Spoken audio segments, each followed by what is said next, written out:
True faith and true worship will be radically transformed by the death and resurrection of Jesus. A few chapters later, in Jesus' encounter with the Samaritan woman in chapter 4, he has this conversation with her. She's telling him, we Samaritans worship at Shechem, but you Jews worship at Jerusalem. There was some differences. Samaritans were Jews who had mixed and mingled a little too much with Gentiles. And so he says to her, the hour is coming when you will worship the Father neither on this mountain here in Shechem nor in Jerusalem. The true worshipers will worship the Father in spirit and truth, for the Father seeks such as these to worship him.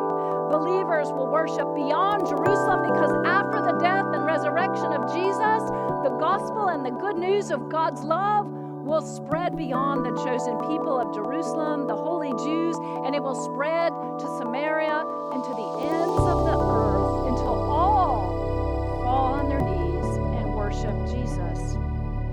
The Holy Spirit will not be contained. It will not just dwell in some physical building. First, the Jews had the tent and the tabernacle, then they had the temple.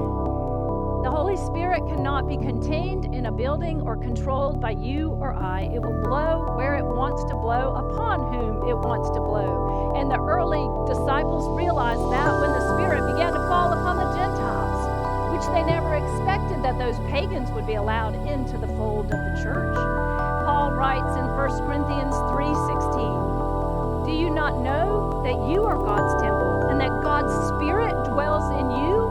It is not contained in religious rituals. It is not contained in a building of brick and mortar.